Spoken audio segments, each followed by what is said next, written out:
My name's David Nicholas. I'm here to talk to you about what is one of the most awful and fastest growing diseases known to modern psychiatry. And I'm feeling very depressed tonight because I've just had my diagnosis confirmed and I really don't know which way to turn. I saw my psychiatrist last week and I have been officially diagnosed as suffering from chronic stupidity syndrome, which is C.S.S. and C.S.S. The scientific community generally does not acknowledge it as a real illness, but I've always felt that I was not like normal people. I was more stupid than them. I mean, I come from a particularly stupid family. All my family are absolutely stupid. My mother was one of the most stupid people that you could ever meet, and she should never have been allowed to have children. And genetically, they haven't actually found the combination of genes that produces it, but it is actually growing exponentially, and more stupid people are coming into the world. Latest scientific estimates are that 40,000 people die of starvation every day, whereas 50,000 people are born into this world every day, and a large proportion of those scientifically will be expected to suffer from chronic stupidity syndrome, or C.S.S. I live in England and the social services are not prepared to acknowledge what a major problem this is.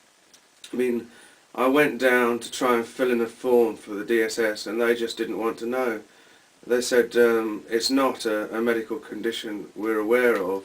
Can you please get to the back of the queue? And I said, look, I don't even know what a queue is. I'm suffering from a disease here. I have chronic stupidity syndrome. Are you telling me that I've got to...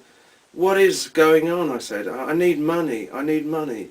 Like everybody else, I've got to live. I've got to have the latest hi-fi. I've got to have CDs. I've got to have Gucci and Armani. I've got to have a DVD. I've got to watch the latest films. I've got to go and eat at McDonald's whenever I can.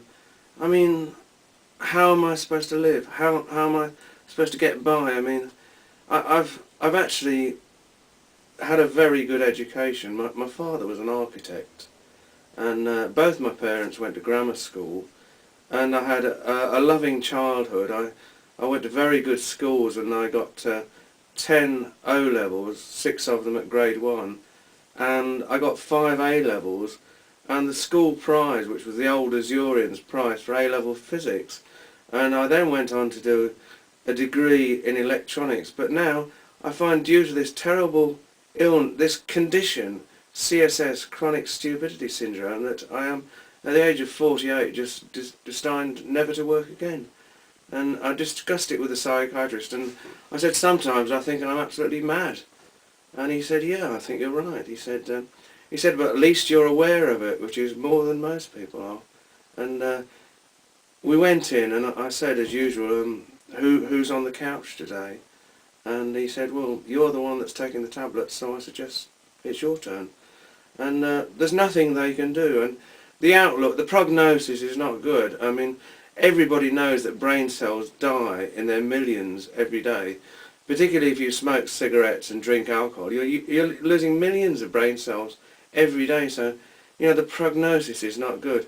I don't drink these days. I don't drink, I don't smoke. I try and eat healthily, and I read philosophy, psychology, I study nuclear physics, and all these sort of crazy things that I'm doing are just not helping me to get well at all. And I'm actually taking a multivitamin complex called Barocca, which I'm just finishing up, and I have to take this every night, this multivitamin. Without that, I would probably wake up in the middle of the night with a terrible thirst. As it is, I will probably have to get up in the middle of the night and go to the toilet, and that is just, you don't know what it's like to live with this syndrome. And I'm getting no help off the government whatsoever. There is just no help available. I get something like 50 quid a week incapacity benefit, and I really just don't know where to turn. My wife's distraught. I mean, she's lived with me for 22 years, and it must be awful for her. But if you'd like to send some money, please give generously. I have set up a PayPal account, which is cromfordmill@aol.com. That's PayPal. cromfordmill@aol.com, and whatever money you can give will help me to live with this terrible disease. And you know, I actually feel sorry for so many people I see that are just chronically stupid and don't have, at least I have the joy of having the correct diagnosis this day, but most people, they just live in total unawareness of this disease, and they're just going around with chronic stupidity, and they're just I'm grateful, at least I know what I've got, but all the money that you can give will be gratefully helped, and I'm very tired now. I must finish my Barocca and go to bed. It's nearly 10:30, so thanks for that. Oh, I'm so tired.